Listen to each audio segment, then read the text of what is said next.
Break के बाद रुक करेंगे बुलेटिन की ओर। इस बुलेटिन में बात होगी बलरामपुर की, जहां भीषण धूप व गर्मी से दोपहर में मतदाताओं की संख्या कम रही। साथ ही बात होगी चतरा की, जहां चतरा में शांतिपूर्ण तरीके से चल रहा मतदान, युवा मतदाताओं में दिख रहा उत्साह। और बताएंगे कैसे वीडियो वायरल कर युवक ने लगाई मुख्यमंत्री योगी आदित्यनाथ से इंसाफ की गुहार।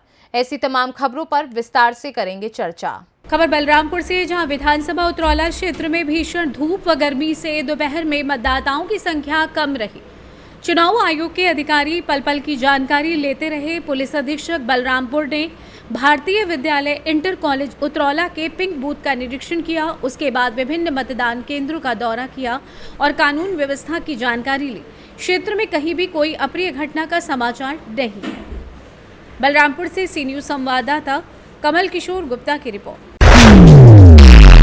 खबर चतरा से है, जहां लोकसभा चुनाव के 5वें चरण में दोपहर 1 बजे तक 42.76% मतदान हो चुका है। सुबह से ही मतदाता अपने मतदान को लेकर बूथों पर पहुंच रहे हैं।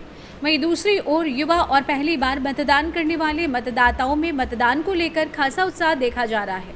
युवा मतदाता शिक्षा, स्वास्थ्य, रोजगार और स्वावलंबन के मुद्दे पर वोट कर रहे हैं।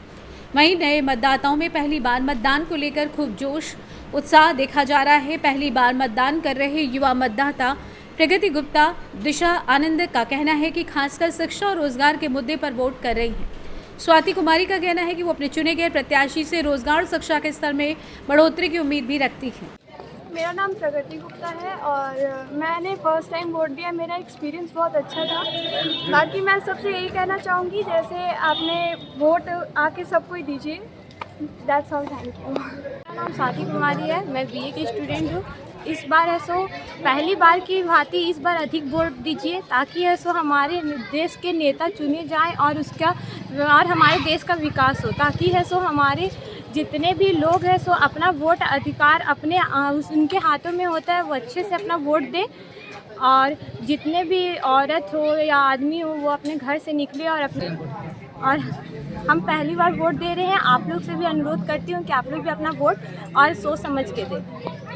वोट दे के बहुत अच्छा लग रहा है, क्योंकि हम अपने से अपना नेता चुन रहे हैं, इसलिए हमको बहुत अच्छा लग रहा है। वो भी अपना वोट है सो बहुत सोच समझ के दे, क्योंकि वोट चुनना उसका जन्मसिद्ध अधिकार है। इसलिए वो अपना वोट है सो ऐसे आदमी को दे जो है सो इस देश का विकास कर सके।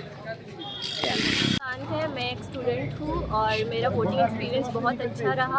आप सब भी घर से बाहर निकले और वोट करें, क्योंकि वोट करना बहुत इम्पॉर्टेंट है। एक एक वोट बहुत इम्पॉर्टेंट होता है, ताकि हम अपने सरकार को चुने। और मैं सबको मोटिवेट करना चाहती हूँ कि आप सब भी घर से बाहर निकले और वोट करें। Thank you. मेरा नाम दिशा आनंद है, मैं बीटेक 3rd ईयर की छात्रा हूँ। मैंने पहली बार वोट किया है, मेरा एक्सपीरियंस बहुत अच्छा था। चतरा से सी न्यूज संवाददाता लकी की रिपोर्ट। खबर एटा से, जहां अवागढ़ ब्लॉक पर तैनात खंड विकास अधिकारी मोहम्मद जाकिर सोमवार सुबह एटा से सरकारी कार से अवागढ़ ब्लॉक ड्यूटी आते समय अज्ञात जेसीबी मशीन पर लगभग आधा दर्जन सवार अज्ञात हमलावरों ने जानलेवा हमला कर दिया। हमले में गंभीर रूप से बीडीओ मोहम्मद जाकिर घायल हो गए। मामले की जानकारी पुलिस को दी तो पुलिस हमलावरों की तलाश में जुट गई है। वहीं ग्राम विकास अधिकारी संघ के अध्यक्ष सुरेंद्र सिंह यादव के नेतृत्व में ब्लॉक परिसर में ही कर्मचारियों व अधिकारियों द्वारा घटना को लेकर आक्रोश व्यक्त करते हुए हमलावरों पर कठोर कार्रवाई के साथ ही शीघ्र गिरफ्तारी की मांग की गई है। आइए जानते हैं इस विषय में अध्यक्ष ग्राम विकास अधिकारी संगठन सुरेंद्र सिंह यादव का क्या कुछ कहना है। क्या नाम है आपका? सुरेंद्र सिंह।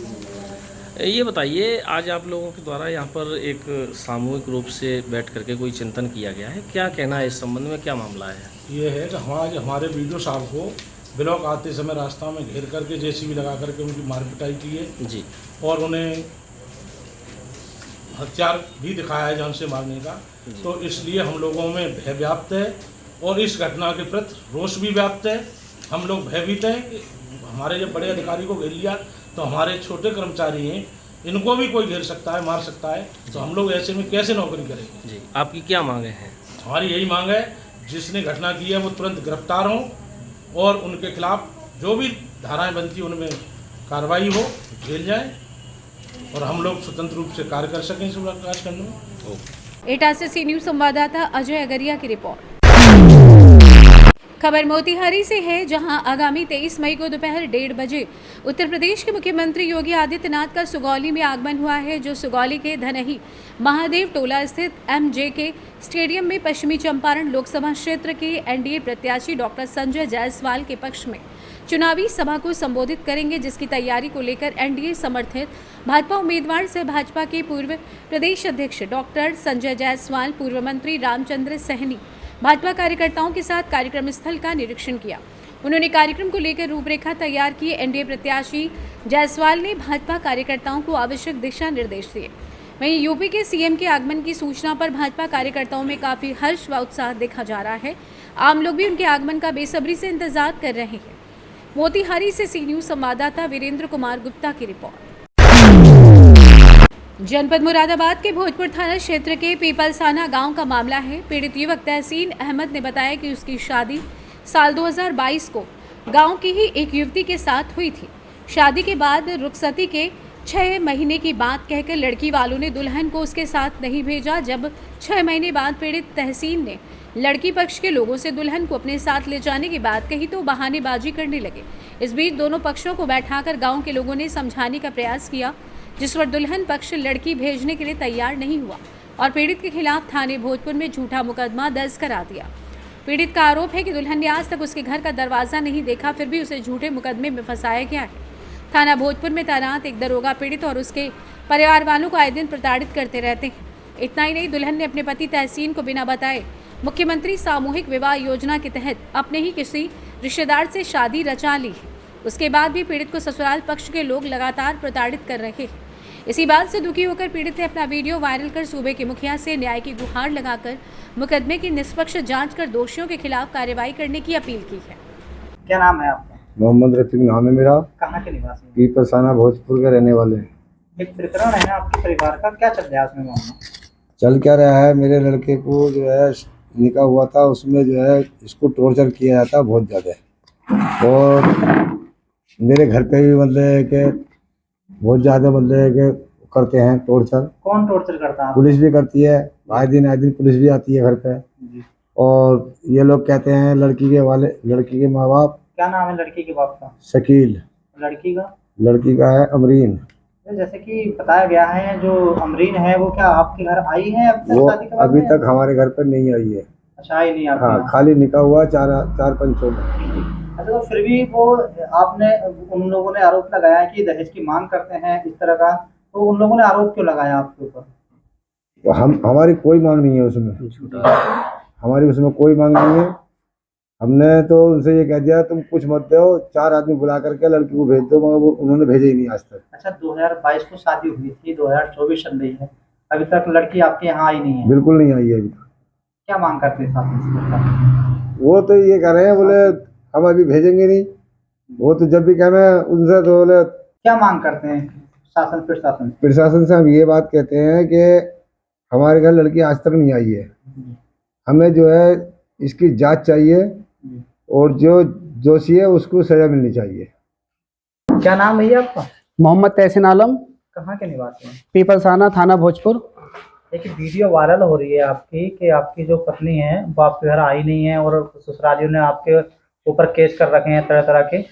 जी सर। क्या है उसका पूरा मामला? सर उसका मामला यह है, मेरा रिश्ता मेरी ही गांव की अमरीन जहां सनोब शकील से हुआ था। कब हुआ था रिश्ता आपका? सर मेरा रिश्ता लमसम 2019 या 20 में हुआ था। जी, उसके बाद में बातचीत चलती रही, कोई दिक्कत नहीं। फिर उसमें कुछ अनबन हो गई, उन्होंने मेरे खिलाफ कार्रवाई करी, फिर कुछ लोगों ने मिलकर मेरा रिश्ता करा दिया, मतलब निकाह करा दिया अमरीन के साथ। मौजूदा लोगों ने। निकाह कब हुआ था?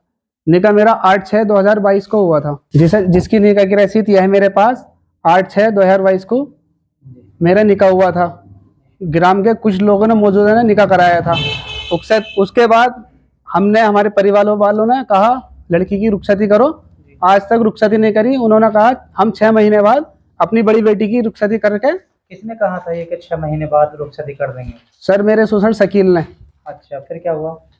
आज तक कोई रुखसती नहीं करी। हमने जो जिम्मेदार लोग हैं तो उनसे कई बार भी कहा तो वो टालते रहे, आए दिन टालते रहे। अच्छा, इस बीच आपसे उनकी कोई बात होती रही किसी बात को लेकर के, लेन देन की या किसी मामले की? जैसे आपने आरोप लगाया वीडियो में कि मैंने कुछ पैसे भी उनको दिए। जी जी जी, मैंने मुझसे पैसे मांगते थे और मैं अमरीन जो मेरी बीवी थी उसका मैं इलाज भी कराता था, काफ़ी पैसा मुझसे लेती रहती थी। कितने पैसे पहुंच गए होंगे लगभग? लमसम 5 लाख रुपए करीब पहुंच चुके हैं। कुछ खाते से, कुछ कैश में दिए मैंने। अच्छा। वो मुझसे मांगते रहते थे। जब मैंने उनसे अपने पैसे मांगने की मांग करी तो मुझसे धमकी भी दी, झूठा आरोप लगाने की। अच्छा। तो उन्होंने मेरे ऊपर झूठा आरोप लगाने की धमकी दी, फिर मेरे घर पर आन के मारपीट की। अच्छा, उसके बाद क्या हुआ? मारने की धमकी दी और फिर मारने के बाद में मुझसे ही धमकी दे के कहे 5 लाख रुपए अगर तूने अब नहीं दिया हमें तो हम तेरे ऊपर झूठा आरोप लगा देंगे दहेज प्रथा का। जबकि मेरे घर लड़की आज तक भी मेरे घर पे नहीं आई है निकाह के बाद, रुखसती हो गया जी की रुखसती नहीं हुई है। आप मेरे मोहल्ले में, ये लड़की के मोहल्ले में कहीं भी पूछ सकते हैं, पूरे पीपल्स थाने में निकाह के बाद लड़की मेरे घर पर आज तक नहीं आई है और मेरे ऊपर झूठे मुकदमा कहाँ दायर करवाया आपके खिलाफ? जी सर, थाना भोजपुर में। जी। अच्छा, थाना भोजपुर में। जी सर। कितने समय से चल रहा है आपके मुकदमा?